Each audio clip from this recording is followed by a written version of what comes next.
Okay, hello everyone, welcome to Sunburned Albino does another Pokemon tier list. This time we're doing mainline games plus whatever spin-offs I personally have also played. I finally bit the bullet and made an account on this thing, but I did it with like an alternate Twitter account, because you have to connect your Twitter account to this, and then by doing that it's like you want to authorize this app to post stuff on your Twitter account, and also like other people's posts, and also delete tweets for you if you don't even ask them to, and it's like, no, I don't want to do any of that. So I had to make an alternate Twitter because this tier maker just wants to just take complete ownership of my online personality or something. So I bit the bullet, I did it, and then it took me like 6 attempts to make a tier list with like the right images in it. I either like forgot a game or it just would crap out and then I had to restart it. Dude, it's been a process to get to this point, but I'm glad we're here. So, finally. All right. So yeah, again, mainline games. You know, every all the games, mainline ones, and then the spin-offs that I personally have played, which will not. Well, some of the ones will be games that you have not played, so or that you have played, and we're like, "Where's that game?" And I was like, "Well, I haven't played it." So that's the thing about that. Let's start.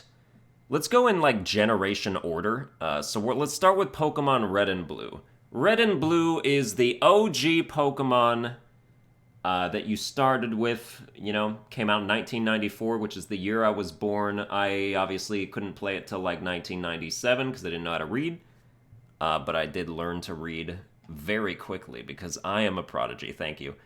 And I beat Pokemon Red when I was like 3.5, and it was quite a moment. I was very much enjoying myself on that one. So, yeah, I'm a Pokemon OG, a Pokemon prodigy. Don't at me, but it's true. So you know, as a 3.5-year-old, I had a lot of fun with Pokemon Red. If you revisit Pokemon Red as a teenager or adult, you may find that, especially since the new modernizations of generations have been so kind to Pokemon, that you come back to Red and Blue and be like, how is this even a game? It's janky AF. A lot of the mechanics aren't even like fleshed out, and there's a bunch of glitches and stuff. You know, so like, yeah, so that, you know, but like it, you know, dude, Red and Blue is like a hard ass game. It's super hard. The Pokemon League is like 10 or 20 levels higher than like all the other generations before it. Because, dude, you gotta grind in this game if you want to make it. So Red and Blue is a super grindy game. You know, it's Game Boy Color or Game Boy, just Game Boy. What I don't remember. Was it on regular Game Boy? I don't know the difference. I don't remember the difference. I just remember it being Game Boy Color, and like that was a big deal. I assume Red and Blue was not on Game Boy Color, but anyway, because Gold and Silver was. But yeah, Red and Blue as an experience, you know, really gets you into it. Like if the first game you play is Red and Blue and you beat it, then like you're set. I mean, the game is never gonna not hold your hand as much as that game doesn't. So you're pretty much a Pokemon master right out of the gate. It's a good start. It's a good like high level starting point for your skills as a that, you know, it makes you hone your skills faster and like learn stuff better. But then that's also sort of undercut by like all the mistakes that are in it, and all the like, you know, just, you know, there being no dragon type moves or being no ghost type moves except lick or whatever. You know, all that stuff that just like is types, and just Pokemon just not being fully realized and all that. So that is like a problem. I'm gonna put it in C tier because, I mean, you know, if you're just gonna judge it as a game, it's awful by like 2019 standards. But if you're gonna judge it as, you know, the introducing stuff of how Pokemon games, and then, you know, if you introduce it as the first step on a long staircase of progress and, you know, modernization and like being good and stuff, then like, you know, you got to start somewhere. And Red and Blue started somewhere, and now I'm very glad that we are not in that same place. But I will put it in C tier because posterity and all that. And people think that I like shit on Gen 1 too much, but that's only because Gen 1 is fucking garbage. But other than that, it's pretty good, right? So, all right. Next, Gen 2 would be Gold and Silver. Where's that at? Where'd I put that? Where'd I put Gold and Silver? That's Heartgold and Soulsilver. Where is Gold and Silver? You have got to be joking that there is no Gold and Silver in this. I'm deleting this tier list as soon as I post this video. Dude, the thing about PC is, like, when you Google image search images and, like, put them on your desktop, if it's, like, a web.p file, it means it's, like, protected or something, I guess. And, like, on my Mac, I can tell the difference because the image won't render on my desktop. But on PC, you can't tell. So I'm just, like, trying to upload all these files and not noticing if any of them are missing, because it's like, well, I put them all on my desktop. I'm just going to upload all the ones on my desktop. And it's like, oh, well, you're missing a game. And it's like, why? Why are you missing a game? Ah, my God. All right. Well, let's just talk about Gold and Silver. And you can pretend that it's in the tier that I'm going to put it in. Because we have Heartgold and Silver right here. I can't really use that as a placeholder. I have to use that as its own thing. Dude, tier maker is such a failure to me. All right, so Gold and Silver is an astronomical improvement over Red and Blue in pretty much every single regard. It's such a big deal, a big difference. Gold and Silver is still, some people are like, it's the best Pokemon game, period. And I can sympathize with that. I do think it is the biggest leap and bound that Game Freak has ever taken between two Pokemon games as far as improvements go. Because, you know, it added a bunch of new Pokemon, not too many, but, you know, like a solid amount. And then it made you, it basically doubled the content of Red and Blue because you got to go from Johto back to Kanto and collect 16 badges. And no game's done that since. So, besides Heartgold and Soulsilver, obviously. But, yeah, like, no other game has given you 2 full regions to play with. Even if, you know, the Kanto from Johto is, like, you know, it's sort of like a more watered down, like, less stuff to do, less quests. You know, you just kind of go from town to town and do gyms, and that's really it. And there's not really any story thing happening in between there. But it was so, first of all, it looked so much better. Gold and Silver visually still looks really good. You know, it's not just this amalgamation of pixels and, like, disgusting, like, not even colored correctly Pokemon and stuff. And there's still some, like, uncorrectly colored Pokemon, like Chikorita, for example, is yellow in Gold and Silver, which I think Chikorita should be. It should just be yellow, and then it evolves into yellow Bayleaf, and then Meganium is green out of nowhere. But apparently in the anime, like, Chikorita starts out, like, green, like it's not ripe yet. And then it evolves into Bayleaf, which is yellow, and then it goes back to green. I just always thought Chikorita was yellow because of Gold and Silver, but I suppose not. But Gold and Silver is so good. It's so good. It's really good. It's just a really, really good game. So pretend that Gold and Silver is in, I'm gonna say A tier. A tier for Gold and Silver. So that's good. No, I'm gonna say S tier. S tier for Gold and Silver. Pretend original Gold and Silver is in S tier. I wish. Okay, okay, this is actually how I can remind people. Add row below. Gold and Silver is S tier, baby! Alright. Alright, okay. So that's for posterity. We put that going on over there. What's after that? Then we've got, I have Ruby and Sapphire and Emerald. I have Ruby and Sapphire as one thing, and Emerald is another thing, because Emerald really is, like, far and away better than Ruby and Sapphire. Just for the Battle Frontier. Dude, the Battle Frontier is, like, the best extracurricular Pokemon activity there's ever been. And it was so much fun. It was so great. But we gotta do Pokemon. Well, okay. We have to talk about Gen 3 and, like, Hoenn as a whole first. So, Hoenn has the best starters overall of any Pokemon game. Torchic, Mudkip, and Trico are all above average starters, which equals out to, like, even though there may be better starters in other gens, there's not all 3 of them are better. So, like, if you tally the points out, Generation 3 wins that one. For me, anyway. And Hoenn as a region, 7.8 out of 10, too much water, or whatever it is, but, like, also You know, that's a meme, but also, like, I kind of agree with that. You know? Like, there is too much water in Hoenn. There's too much diving. There's too much surfing. I don't appreciate that because I don't like that aspect of things, you know? Even when it comes to, like, in Gold and Silver, surfing from Olivine to Cianwood, even that's too much for me. I'm like, dude, I don't want to be on the water this long. Can I fly instantly, please? I hate being on the water, because all the water-type trainers only use water-type Pokemon, obviously, and the water-type Pokemon generally don't give very much XP when they're, like, the lower versions and that stuff, so it's like battling swimmers is never useful unless they train Gyarados, which very few of them do. So it's just kind of annoying to battle them. Same with fishermen, right? You're fighting dudes with, like, 6 Magikarp or a Poliwag, like, that is worth anything. So, yeah.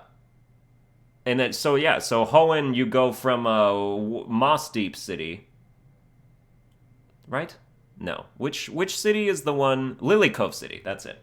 You go from Lily Cove City to Moss Deep City, which is the island. That's a whole water route. Then you have to go down from Moss Deep to Canalave or Grand Rapids, Michigan, or whatever the Elite Four city is. And then even from there, you got to go like all the way to the left to get to Pacific Log Town, which is a town that doesn't exist, that exists for absolutely no reason. And just the whole water route is super annoying. So yeah. Team Magma, Team Aqua, some of the best villains.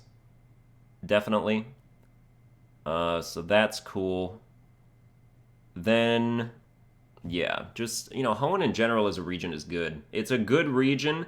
Generation 3 in general is still, like, just one away from all the enhancements that Generation 4 makes that make Pokemon playable again, in my estimation, but, like, you can still like it and all that. Generation 3 for its time was, like, super high-tech and looked cool, and was like, oh man, this is so advanced, and I love it. And so Gen 3, overall as a package, is really good. I wouldn't, you know, it doesn't have as much content as Gold and Silver, but no Pokemon game does. So I guess you can't really judge it too harshly for that. But Generation 3 is pretty damn good. It is pretty good. It's one of those games that, like, because with Gen 1, you know, you know what you're getting into, because as far as the Generation 4 like modernizations that you're like, if you're playing Gen 1, you're like, all right, I know for a fact that this game isn't modern and I'm playing it regardless, so like I don't have any, you know, forced expectations or whatever. Gen 2 sort of is pretty much the same thing. Gen 3 being so close to Gen 4 is like, dude, is like you're playing that game and you're like, oh my god, why are the types still like special physical, and why do team attack moves get the damage split still? You know, it's like the same as when you're playing like Colosseum or Gale of Darkness. It's like the modernizations are so close, but they're not there, and that's when they're most sorely missed. So Ruby and Sapphire, which are somewhere. There's Omega Ruby and Sapphire. Dude, you gotta be absolutely fucking kidding me that Ruby and Sapphire isn't in here either? I put it on my desktop! It must have been a web.p without telling me. Okay, we gotta make a new tier.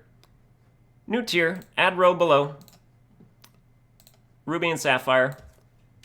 Ruby and Sapphire are, I'm gonna say B tier. So that's fine. New color that I can give it. Let's make it pink. Super pink, yeah. Ruby and Sapphire are B tier. Whereas Emerald, which we actually have the damn image for, thank you. Emerald is A tier. Emerald is enough of a boost from Ruby and Sapphire to put it up into a different tier, A tier. So that's cool. Dude, I suck at making tier lists, apparently. I just, it's a learned skill, I guess. And also, you know, the computer doesn't make it easy for me. Just trying to, like, get these images, and they're like, oh, this image is protected for no reason. It's like, oh, really? Who's gonna copyright that shit? Nobody cares. You took, it's like an image from, like, a review site or something, and it's like, they just took the image from the Pokemon site. It's not like you did anything with it. So, yeah. I understand like DeviantArt stuff being copyrighted because that's actually original work. I don't understand, like, I don't know. Yeah, whatever. Okay. So then we did Emerald, we did Ruby and Sapphire. Next up would be... I totally forgot to put music to this. This video is a failure! Ah!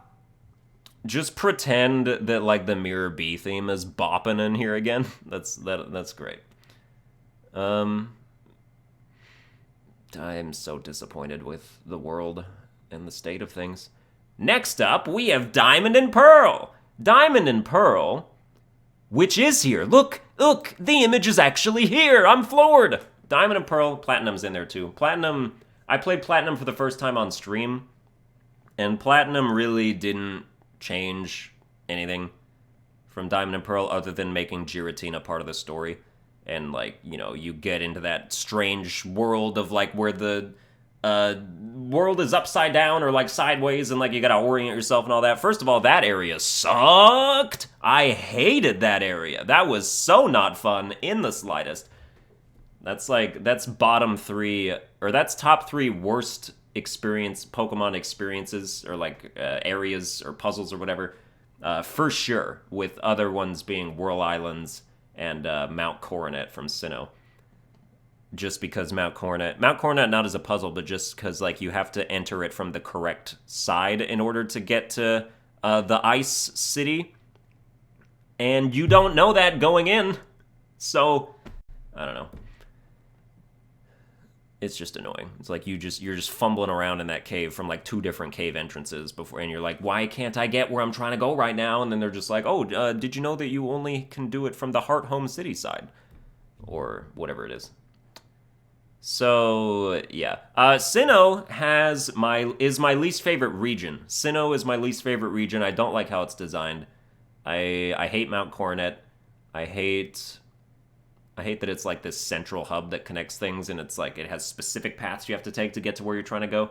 I hate Rock Climb as an HM. I think that was a complete waste of anything. I think that's super dumb. Basically, they took out the acro bike, which was like bouncing up these little things, and they're like, why don't we make that an HM and just, dictate another slot that your slave can't use. And it's like, dude, they have learned since then, less HMs, not more. And in fact, none is best. So, because they're like, yeah, we don't like forcing our Pokemon to learn these moves that suck. Because at first they were just like, well, we'll just make the HMs, like, stronger in battle, and then people will want to use them. And then people were like, no, we still would prefer the freedom of choice to use what moves we want to use. And then they took that to heart, and that was good, especially in Sun and Moon, where, like, they completely got rid of HMs, and you just had, like, the Poke whatever pal call up, walkie-talkie, hey Tauros, come smash this rock for me. And they're like, yeah, it's like, that was good. That's the best thing that they've done with that. But we're talking about Gen 4, so Sinnoh, Generation 4 is one of the most important generations in Pokemon, because of everything that it changed. Make it the physical special types, changing that so it's based on moves instead of the type. Making it so team attacks don't split the damage when you're in doubles. That's great, because it never should have done that to begin with. It was such a dumb thing that was going on. Whatever else it changed, which I don't remember. Those are like the 2 main things that I always equate with that. So Generation 4 is really good, but Sinnoh as a region is not so good. Because, first of all, the other thing Generation 4 was actually bad is it slowed down battles by so much. Compare the battle speed of Gen 4 with Gen 5, dude, it's like someone hit the fast forward button on Gen 5. But in reality, it's just that Gen 4 is so damn slow. You do a move, and there's like so much lag afterwards, it takes forever for the HP bar to actually start to come down, and then it takes forever for the HP bar to come down, and it's just like all this compounded on each other. It's like you're playing the game in slow motion. It's so annoying. And Heartgold and Soulsilver suffers from that as well, which is so annoying. Yeah, it's, like, turn-based games like you want... We've come to this point as a culture where it's like... And, you can think of games like Slay the Spire or, like, these deck-building games where you play cards to do your turn. all those games have fast forward modes, and every single person uses that fast forward mode because we can't stand just watching the animations play out in slow motion every time. So it's like we're just like a fast forwarded culture, and we need battle animations to be fast. We need everything to be like fluid and speedy. So when a game doesn't do that, it's extremely noticeable now. So I think Sinnoh or Diamond and Pearl specifically is some people's like least favorite Pokemon games, and I totally get it. I think what they did do positively outweighs the negative, or at least what they did positively is better for the overall Pokemon franchise than just the fact that the game happens to be not that good.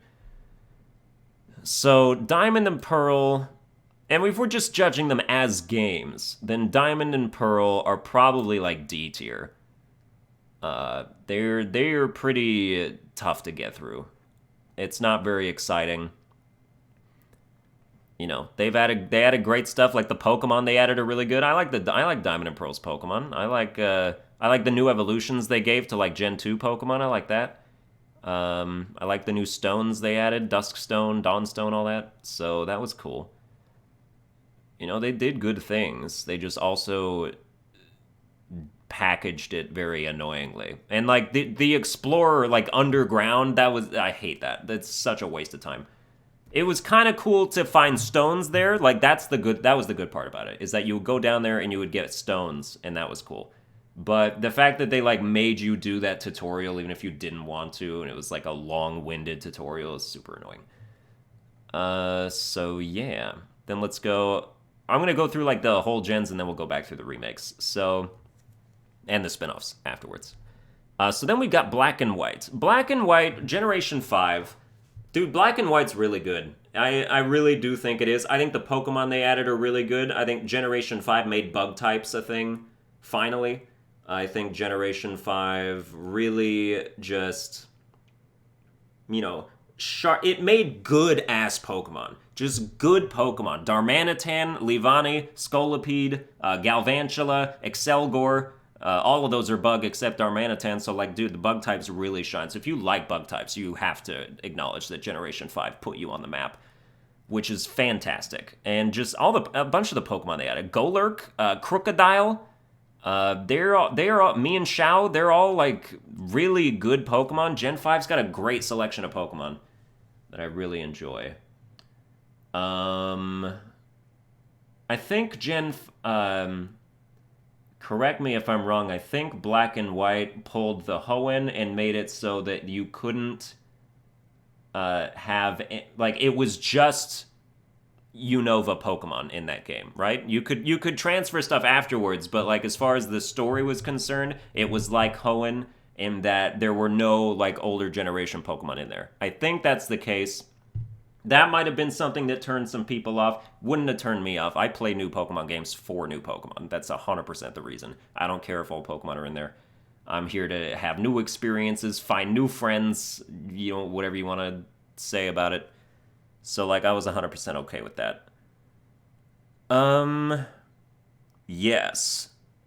And it's like, those are really the only Pokemon games that really feel like they're brand new to me. So, like, when I see a new generation and there's still, like, Pidgey in it, or there's still, like, a Rattata in there for some reason, it's like, it sort of takes me out of the immersion of this being a new world. And it's like, dude, are we back in Generation 1 again? Like, what are we doing here? So I don't prefer that. I actually do prefer when there's no old Pokemon in a new game. Maybe I'm in the minority with that, but especially if you think about it like this. A lot of times people they will use, if they're bringing the old Pokemon back, then that's an excuse for them to not make as many new Pokemon, and then it's just like a rehash. And it's like, I'm not trying to do rehashes. I want new Pokemon experiences. So as a numbers game, like, definitely give me way more new Pokemon over old Pokemon. And then you go with the Alolan stuff, and that's kind of like a great balance for me. It's like they're bringing back old Pokemon, but they're making them new again. And that really revitalizes everything. I'm like, that's a great decision. Thank you for doing that. Please, Sword and Shield, have 700 Galarian forms of every Pokemon that there's ever been. I'll sign up for that, like, right away. I'm super sold on that.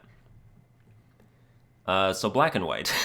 I keep talking about other shit while I'm doing this. Black and White is it's one of the harder games too, isn't it? Like that gets this fight gets a lot of people gets a lot of people.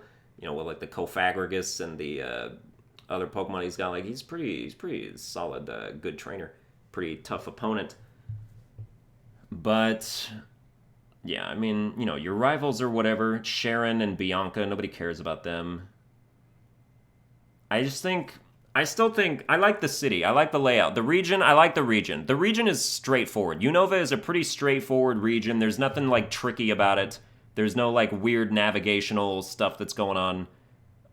You know, you go straight. Like the map is like you start at a bottom point, you go up, and then from there, there's like a giant circle of cities that you can go in, and you just kind of make a loop around, and that's cool. That you know, maybe it takes some of the like freedom of exploration away, but like when has Pokemon really ever been a game where you could just go wherever you want? That's never been the case. There's always been stuff that's blocked you because you know it's a linear experience of like you know the gym leaders are all they all have higher levels and stuff. Like Gold and Silver was is probably the only example I can think of where like you could really go to like 3 different cities wherever you wanted to. Once you got to Ekritique, you could go straight to Olivine and straight to Cianwood, or you could go straight to Mahogany Town and do that, or you can stay in Ekritique and all that. So like that, you know. And that doesn't really affect me because like I would always just take the same route every time. So I would do whatever I thought was the best way to go. But I think Black and White are really solid Pokemon games. I think the Pokemon are really good that they added. I think I actually liked this is like the only generation that did this, huh? I actually really liked that they gave like XP boosts when you're like a lower level than the Pokemon you defeated. I liked that it was sort of like a relative experience based on the situation rather than just flat XP gains. I really enjoyed that. Cuz there was this one time in the battle stadium where like I came up against some Pokemon that couldn't hit a ghost type. And it was like level 75, and my ghost type was like level 17. And then I managed to kill it after a long time. And like I gained so much experience, I gained like 45 levels in that one battle. It was absolutely insane. It was, and I like that. Like I like that it would be sort of you get more exponentially more experience based on how difficult the battle that you win. I enjoyed that. I don't know why they took that out. You know, I could see how it would mess with, like, naturally accruing EVs, I suppose. But, I mean, you know, in Gen 6, they added the whole punching bag thing, which that's how you naturally accrue EVs. So it's like they fixed that problem. I don't see why they would have to take out the thing that caused it. But Black and White is B tier for me. I think it's really good. I think it's a pretty solid game. Oh no, I put Ruby and Sapphire in B tier. Black and White's better than that. Black and White is better than Ruby and Sapphire. It's as good as Emerald. We'll put it in A tier there. That's right, I keep forgetting about these things.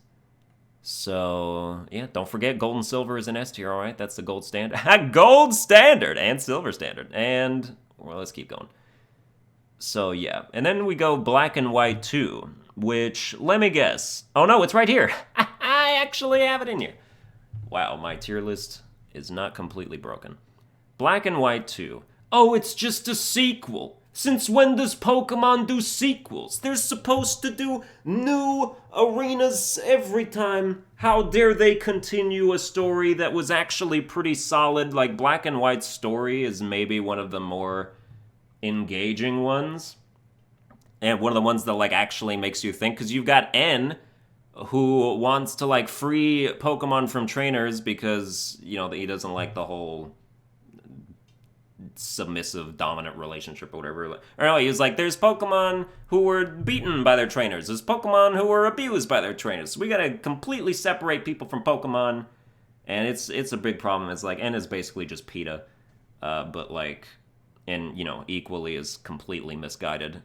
So there's like, dude, people for the ethical treatment of animals. I'm all for the ethical treatment of animals. I'm just not for you killing as many animals as you're claiming to save. Because, you know.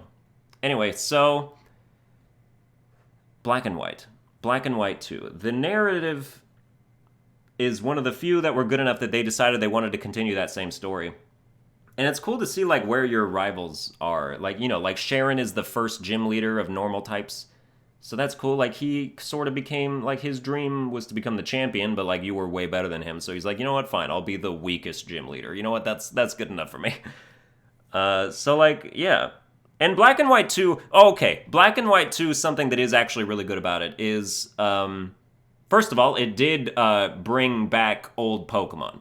Right? So, like, the original Black and White only has Pokemon from Generation 5 until Endgame, and then you transfer whatever you want. Black and White 2 has older Pokemon from the get-go. You got stuff like Magnemite, you got Growlithe in there, you got a Coughing, like, whatever you want is, like, in the grass and catchable pretty early on. So, like, Black and White 2's got a good selection of Pokemon to catch.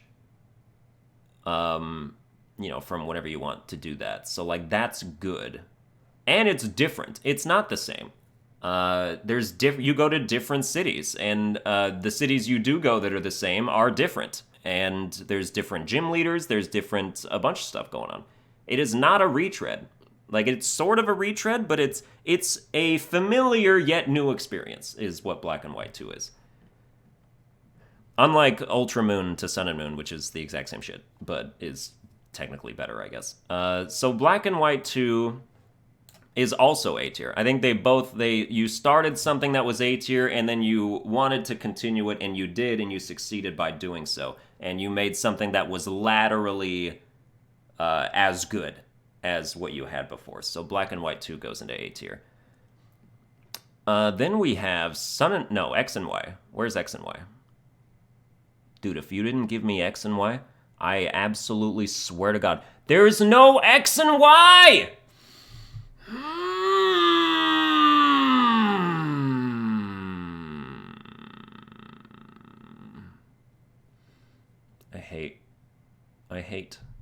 I just hate. I hate, period. I hate things and everything that lives in this world. X and Y is my favorite mainline Pokemon game. It does everything right, in my estimation. The starters are really good, besides Chespin, but if you like Chespin, then the starters are really good. I don't know, there's still all that Delphox hate going around. I don't give a fuck. I don't care anymore. Just you think what you want, and then definitely cram it down my throat every chance you get. Like, that's obviously the right way to go, is to just have your opinion on every comment feed in which I bring this up. Just in case I missed it. You know, if I didn't see it the first 6 times you commented it, the 7th time, always the charm, always a lucky number, so definitely persevere. But so in my estimation, very good starters in Fennekin and Froakie, those lines. So I was really pleased about that. And the Pokemon are really good. Gen 6 has really good Pokemon. Just, I don't have, like, specific things to say about them, just that there's a lot of Gen 6 Pokemon that I'm really a fan of. My favorite Pokemon ever, Amora, is from Gen 6, so that's helpful for it. Great fossil Pokemon that they've got going on over there. You know, Tyrantrum is an amazing rock dragon type, super cool.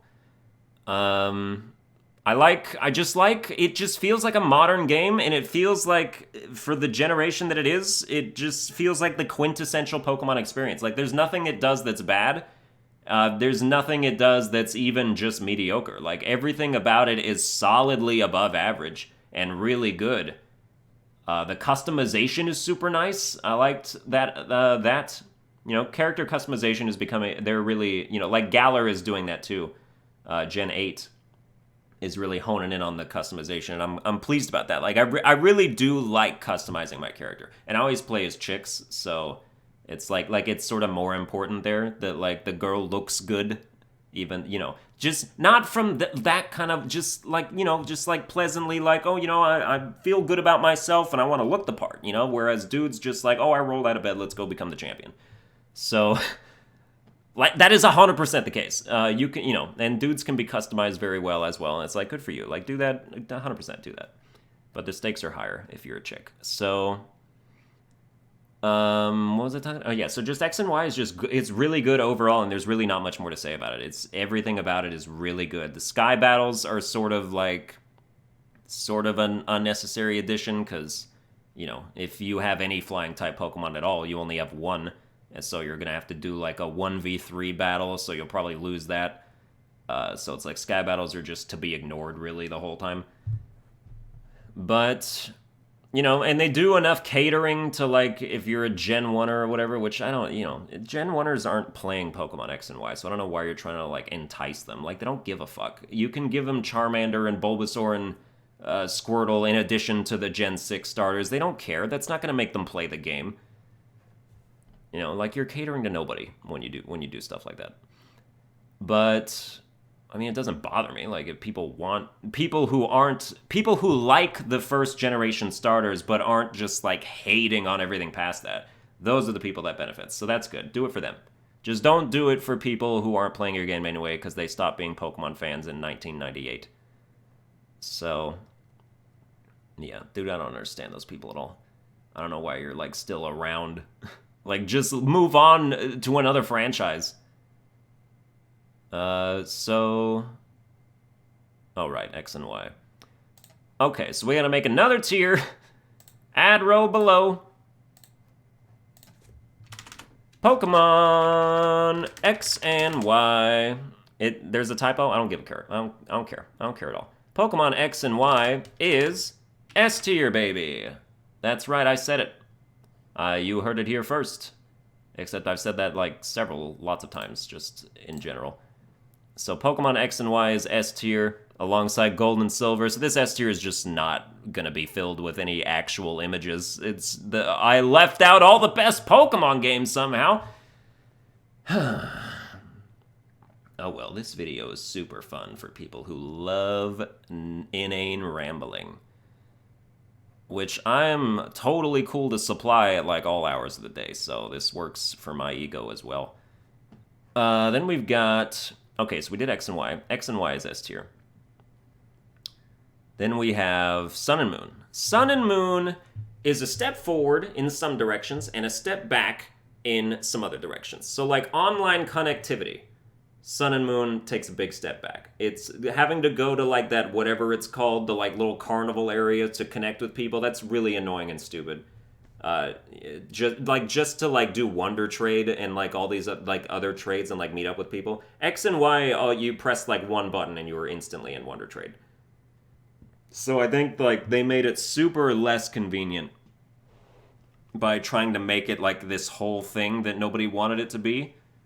And I really hope that they understand that, like, less is more when it comes to online. We just want the functionality of what we're trying to do. We're not trying to, like, be in some theme park and, like, have that be its whole game with, like, stakes and, like, oh, earn coins by talking to people or whatever hell. So, yeah, so that was a step back. But step forward, Sun and Moon completely did away with HMs. Fantastic. They made it the Pokemon ride shares, Pokemon Uber, whatever, instead, and that was 100% the right way to go. And there was nothing negative about that. It's just super convenient to be able to do all the things you want to do without having to sacrifice move slots, without having to sacrifice Pokemon slots, because you can only have, like, 5 Pokemon plus your HM slave that you're training. So, yeah, very much better in that way. Also, oh yeah, Gen 6, Pokemon Ami is a really great addition. In the way that it also sort of, like, affects battles, like, makes your Pokemon able to, like, shrug off status effects when they were, like, really like you and, like, want to do well by you, makes it so they land critical hits more often, gain more experience. It's very good. I really enjoy those incentives to, like, spend time with your Pokemon, make it feel more like it's not just some numbers game and some nameless sprite is in front of you doing work. It really humanizes it more, which I enjoy. And Sun and Moon is a continuation of that. So that's very good. Sun and Moon's Pokemon stats leave much to be desired. Dude, they're all slow as hell. And I've said that since Sun and Moon came out, and it's never not going to be a problem. If you play that game, it's just like, dude, good luck running away from any wild Pokemon ever. because they're all so damn slow. But that just, that means like, because yes, the wild Pokemon are then slow as well. But then when you run into a wild Pokemon that's actually one of the few fast ones, then it's like, dude, you're not getting away. You have to kill it. It's so annoying. So, yeah, the Pokemon are super slow.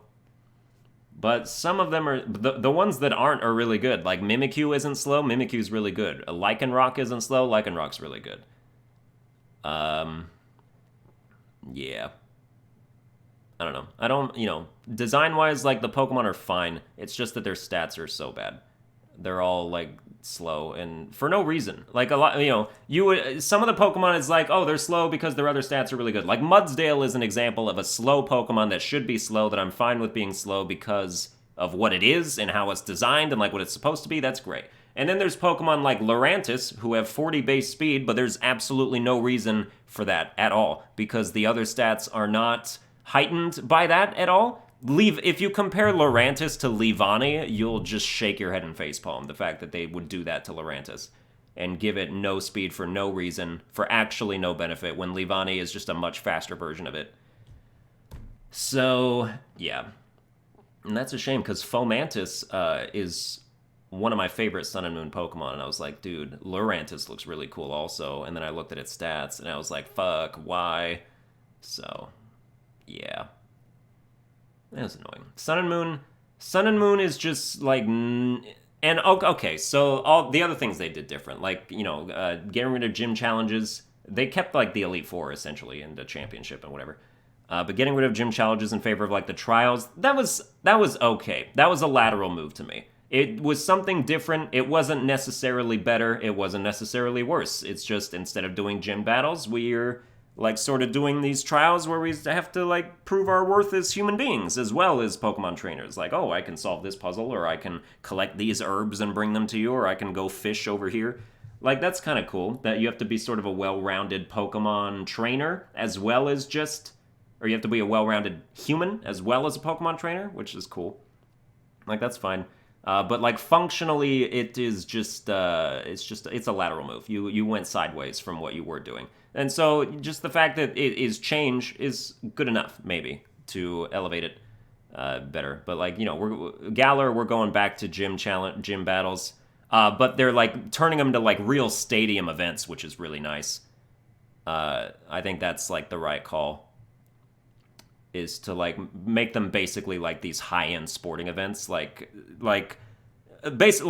gym battles are like football games, essentially. And I really agree with that, because it is as big of a deal as that in that world. So definitely good. Sun and Moon in general, then I would put it in B tier. It's less than Black and White, and less than Black and White 2, and less than some of the other stuff. But, like, it's still good. It is way more restrictive. Okay, I'm going to put it in C tier, because I forgot about that part. Dude, Sun and Moon holds your hand and doesn't let go until it rips your arm off. The tutorials are incessant. You can't take 3 steps in a direction you want to take, because the game's just shepherding you to every single location. You have zero freedom of decision or choice or movement at all. It is always just, like, pushing you from the back, like, come on, go this way, please, hurry up. And it's, yeah, like, that sucks. So, and kids don't like that either. So, like, don't do it for kids. They don't like being told what to do. They're children. Of course they don't. So, yeah, really, I hope Galar is definitely way less ball and chain when it comes to how you navigate through stuff. Ultra Sun and Moon, it's literally the same thing. It's the same. I played both. There was almost no difference that I could even surmise whatsoever, other than just the end. It's like Platinum. Just like the final legendary Pokemon is different, and that's it. The entire rest of the story is exactly the same. So, yeah. Okay, now, I guess technically Let's Go is no, that's basically, yeah, that's like just the most recent remake, essentially. So let's start with Fire Red. Um, Fire Red happened when it was too early to do remakes. Because Generation 4, in my estimation, is the gen where it was like, alright, let's remake all the games in this generation, please. Because that is the generation that actually made all these like significant changes to the battle system and all that stuff.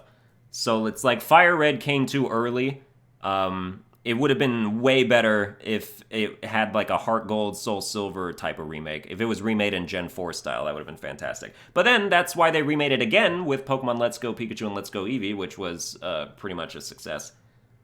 So, we'll talk about that later. But so Fire Red is one of those games that it's like, it was too early. It was too early for it. It didn't really make any difference.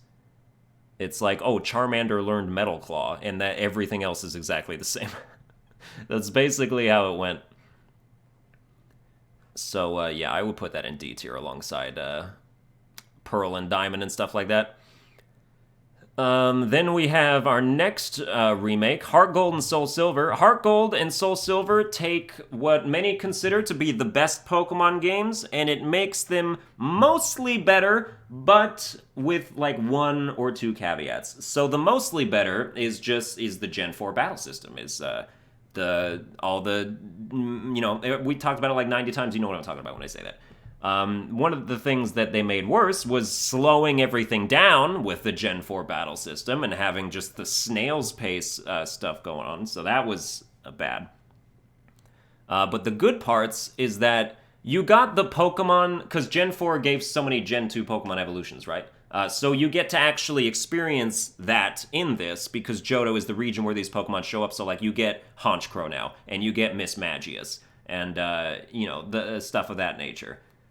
And you get Magmortar and Electivire, and like you get to actually figure some of that stuff out and like see it in sort of the inherent region. So that's cool. One of the things they changed that sucked is that the Goldenrod Mart stopped selling Fire, Water, Thunderstones. That's really stupid. Why would you do that? You still get Evie, after you go to Ecruteak and talk to Bill, and then you go back, and he's like, I got this Evie. And they made that Evie like level 1 or level 5 or something.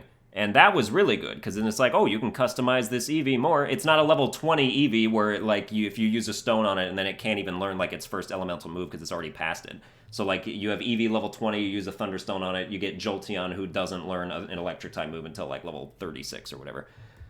So, it's good that they, like, made it lower. But bad, because then you couldn't just buy the Fire, Water, Thunderstones. How come? Why? How come, Chief Willoughby? Why? Anyone see that movie? So that was a good movie. That should be a meme, by the way. How come, Chief Willoughby? I'm surprised I haven't seen that around. So that was an issue. So like little things were sort of less cool. I really like Voltorb Flip. I love Voltorb Flip in the game corner. I love that game. It's very fun. It's fun to just do for like hours and actually like earn the coins to like buy whatever Pokemon or move you want. I really enjoyed doing that. I got it down to like a pretty good science and was able to pretty consistently get to like Voltorb Flip level 7 where you're winning like thousands of coins in one game, so that's cool. I like that addition. Yeah. So, then in general, is it better? I don't know. It seems to be about the same. So I would put Heartgold and Soulsilver. Would I put it in A tier? Would I put it in S? The nitpicks that I have with it are not enough to drag it down from S tier. So I think Gold and Silver is S tier, and I think Heartgold and Soulsilver is S tier. Plus X and Y, which you can't see still. But yeah, so like, and just to like put an image up here finally, so it seems like I have pictures to work with. Then we have Omega Ruby, Alpha Sapphire. As far as remakes go, this is one of the better ones. Because again, Hoenn was like just towing the line between modernization and nostalgia. So then Omega Ruby makes it step over the line into modernization, which is great. And keeps the nostalgia, so like that's cool. And Omega, so it's good. And Alpha Sapphire and Omega Ruby, like, they have, like, the whole, like, Battle Frontier-ish thing. Sort of. Or, like, I don't know. I feel like they did. I feel like I've done... It was not as much as in Emerald, I think. I'm pretty sure about that. But it was sort of like a watered-down version, but, like, at least it existed, I guess. But that's still sort of a letdown, I think. But otherwise... that catching Pokemon thing they added. The whole, like, where it's like, you know, you catch...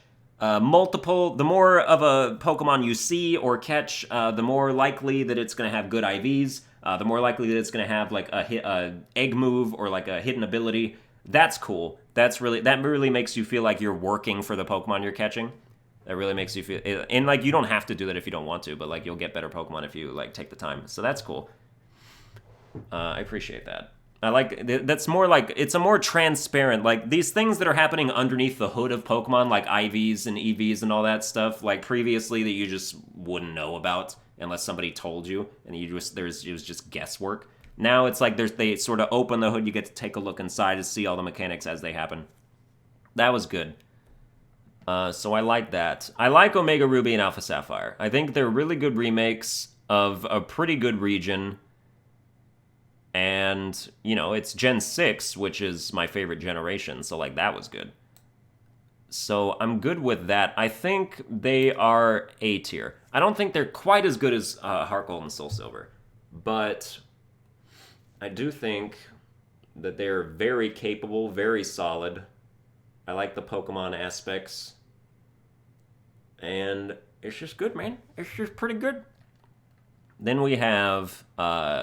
for our final remake here, we have Pokemon Let's Go Eevee and Let's Go Pikachu. And here's the deal. I am dog sick of Kanto. I hate the Kanto region with everything that I have. We've retread it time and time again. We've been there 5 times now. We've been there in Red and Blue. We've been there in Fire Red, Leaf Green. We've been there in Gold and Silver, because when you go back to Kanto. We've been there in Heartgold and Soulsilver. And now we've been there in Let's Go Eevee and Pikachu. And it's getting old. I'm tired of it. If you've never played Pokemon for some reason, and or you've never played Kanto at least, and Let's Go Eevee and Pikachu are your first foray into that world, I'd say it's a great experience. Good. That's how Kanto and how Kanto should be experienced, is through that lens. It's super modernized. You know, it's never looked better. The stuff that's going on, like seeing it in this new light, is really cool. The Pokemon catching aspects are a double-edged sword.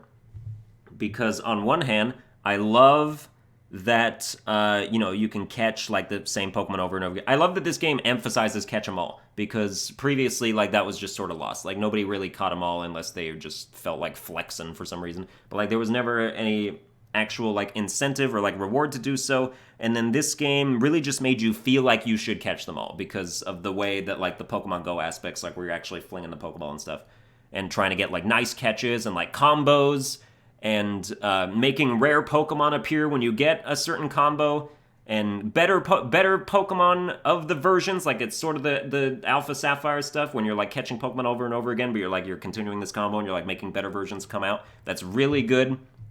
Also, no random encounters because the Pokemon are in the overworld walking around and you just walk up to them, and that is like one of the best things they've ever done. And they have gone off of it since then, and they're not going to do that anymore. But dude, I guess enjoy it while it's there because that's one of the best changes Pokemon's ever made. And it's just a shame that it's only for one game. I loved that the Pokemon were just in the overworld and you can see them or ignore them. So you know what you were getting into. You weren't wasting your time. That was so good. On the other hand, with the catching aspects, the negative side, first of all, you can't use a Pro Controller when you play this game. I don't understand why. It's stupid. It's so dumb. The Pro Controller has a gyroscope or whatever, same as like it does, and that you can use motion controls with, same as you can do in Breath of the Wild. Like, you can aim arrows with the Pro Controller just by tilting it. So it has that capability, it has that functionality, but then the game is just like, no, you can't use a Pro Controller for this. And it's like, why? That's the only reason why I haven't streamed this game, is because I would have to do it in handheld mode, because the motion controls are dog shit when it comes to catching Pokemon. So, And you can't stream handheld mode. Period, I'm pretty sure. So I don't think it has, like, the port for that. Like, you have to get the 3DS modded to have that port, so the Switch doesn't come with it naturally. So it's really stupid. And if you have to use the super dodgy motion controls, then you're not going to be getting these combos that lead to the rare Pokemon, that lead to the buffer Pokemon. So it's like you're screwing yourself. And the game screwed you over, actually, is what really happened. Dude, get Pro Controller support, and this game is fantastic, but it's not. But it doesn't, and so it's pretty stupid. So it's like a game you have to play handheld if you want any mileage there, which is very restrictive for a system that is supposed to be a hybrid of different playstyles. So, yeah. And also the fact that, like, okay, the biggest problem that Pokemon Let's Go Eevee and Pikachu have is the emphasis on catching versus battling. Because experience that you get from catching Pokemon is, like, triple the experience you get from battling.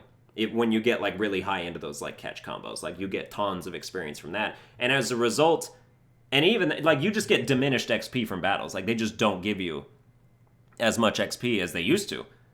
Because they're like, well, we have this other way of getting XP, which is catching, so we're going to need to, like, diminish the XP returns from battling. But that just makes every single trainer battle feel pointless and like a slog. It's like, can I skip as many of these as possible? It's the first Pokemon game where I've tried to do as few trainer battles as possible, because I'm getting all my XP from catching Pokemon, and these battles just feel completely pointless because they're not giving me anything. My Pokemon aren't leveling up from them.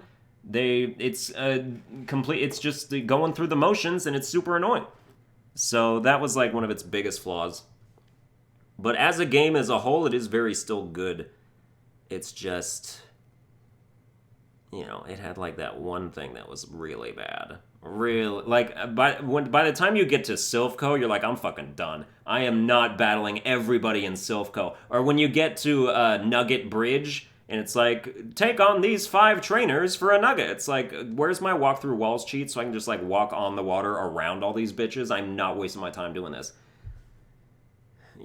So, plenty of trainer battles used to be, like, a fun challenge. Like, oh, I'm getting XP. And then they're just like, no, never mind. It's a waste of time. So let's go. Pikachu and Eevee is C tier as a result of that. It really, like, that negative really drags down the entire experience. But the positives, were they not encumbered or over-encumbered by the negative, would have brought this game to, like, A tier for me. Easily. So, yeah.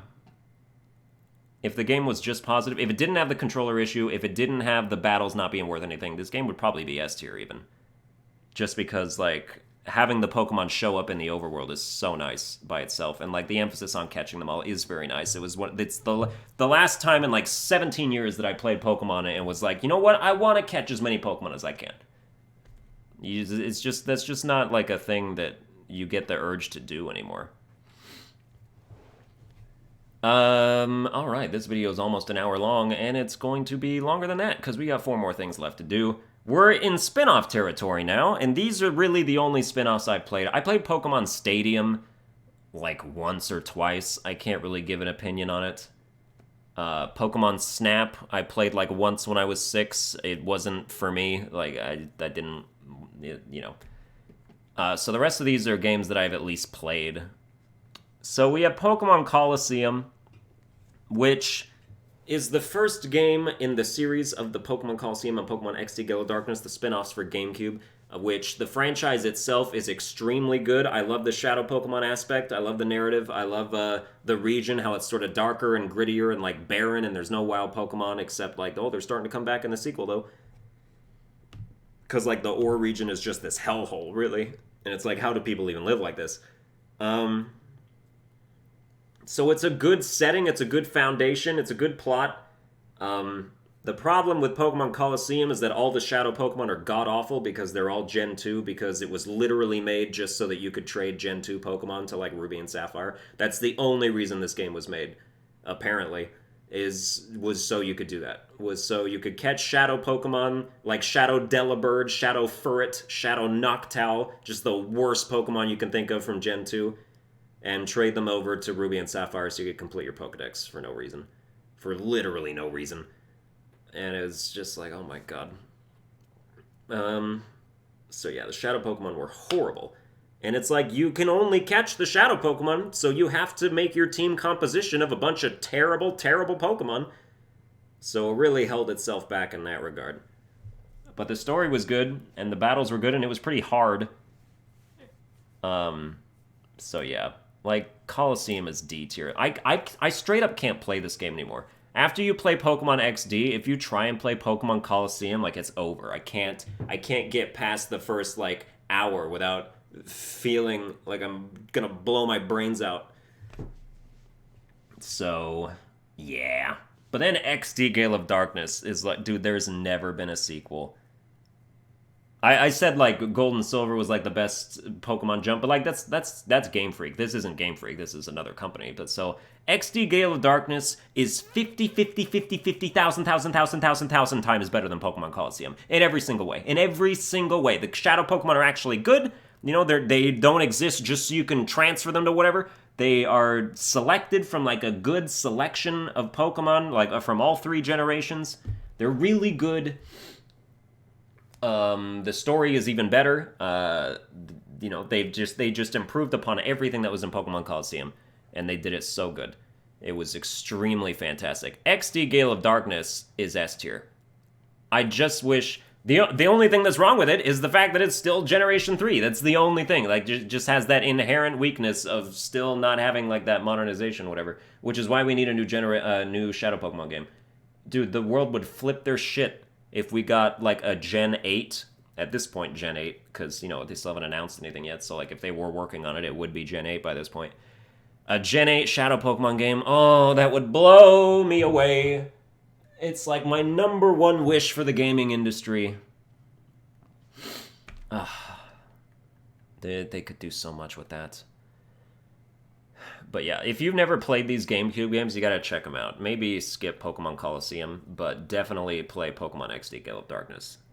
Because I've replayed that game more than any other Pokemon game. It really doesn't get old for me. And when it does, then I just take a break for a year, and then I come back, and I'm totally revitalized, and I'm like, oh yes, more XD, I love it! So, next up, we have Pokemon. I'm going to save that for a second. But first, we're going to the Mystery Dungeon series. I've only played Red Rescue Team and a little bit of Explorers of the Sky. This spin-off is not for me. I would always... The only way I could stand to play it is if I, like, used Game Shark cheats and gave myself infinite belly, because I hate hunger meters in games. And so putting it in Pokemon was like my first experience of a hunger meter in a game, and I was like, dude, I hate this. So I made that, and then I like made it so they could learn whatever TMs, I guess. And that game was pretty fun with cheats, but it's like playing it normally is a slog for me. Like I enjoy the concept. I'm fine with a world with no trainers, just Pokemon, but then like a human turned into a Pokemon. It's basically like sort of like Detective Pikachu, but not really at all. So, like, I'm fine with that, and it's like the story is good. It's got some cute moments. It's probably one of the better stories, honestly. Like, just in terms of lore and like background information, and like you really get into it. But the moment-to-moment combat is also not for me. I don't like it. So like, I put it in like D tier for me. If you like it, that's great. That's because you like the mechanics, but just for me, the mechanics are the deal breaker. It's kind of like me with Final Fantasy games. Like, conceptually, I adore Final Fantasy as a concept, as like a story, as the characters, but I straight up can't play those games because I hate the combat and like how it goes. So that's my issue. Yeah. But so Final Fantasy VII, the remake looks pretty good because they're like really catering to everybody. And it seems, like if you're a Kingdom Hearts fan who got into Final Fantasy from Kingdom Hearts, then like it's going to be a shock. But like those are the type of people, that's the kind of person I am. It's like, yeah. All right, so Pokemon Conquest is one of the most underrated games. Dude, I've spent 500 hours in this game. I actually legitimately have spent 500 hours in Pokemon Conquest because it's one of those completionist type of games that is really bulky in terms of like, because the setup, if you never played it, is like it's sort of like feudal Japan, like medieval type of stuff. So like you have warriors on a battlefield with like their one partner Pokemon by their side that is like their weapon or just that like is with them, and it really emphasizes like the link between them, the bond, and each warrior has one perfect partner that they usually don't start off with. So like when you recruit warriors to your cause, they're usually with a Pokemon that's like not for them. So you have to like go out and like catch like their perfect link, and you have to figure it out like who it would be. It shows what like their type preference is, and then you got to kind of do some guesswork based on that. And it's really engaging to do that for everybody. Like it's getting a perfect link and establishing that is super good. And like it's one of those games that has like dozens of different stories. Like you've got the main story, but once you finish the main story, there's like all these different paralogs essentially, where like you take control of these other people and like do different conquests and stuff like that. And it all carries over. Like all the warriors that you recruited in these other stories, like they're saved into the database. So if you run into them again in a different story, they'll still have the Pokemon that you gave them if you've like used them. And so it's really cool from a completionist angle. Like there's so much to do, like trying to get every warrior's perfect link, because there's like 100 warriors with 100 perfect links, and you got to like scope out like what they all are and evolve them. And if they're evolved, they will stay evolved. So like instead of levels, they have like a perfect link percentage. So like let's say level 10 is like 10%. That's basically what it is. And then like it goes up to 100%, and let's say that that's level 100. So like your Pokemon will evolve depending on the link percentage they get. So like let's say you have Charmander, and then at like link percentage 38 it evolves into Charmeleon, and then at link percentage like 60 it evolves into Charizard. And then if you see that warrior again, that link will be reset to like 10 or whatever, but it'll still be a Charizard. So that's another thing that's cool. And then you can be super OP right from the beginning of these different paralogs. So that's really cool. And they gain, it's not like every battle they gain like 8% or 7%, depending on the stuff. So it's not just like it's a super slow process. It's really not. But like the biomes are different. Conquest is really underrated. I really recommend you give it a shot if you've never done it before. The combat is like more Fire Emblem-y, where like you have your units on the battlefield and like you move them grid. It's grid-based movement, and then they have like a set attack range, and then you attack. They have one attack they can do. Each Pokemon does. And so like you use them for their type and stuff, basically.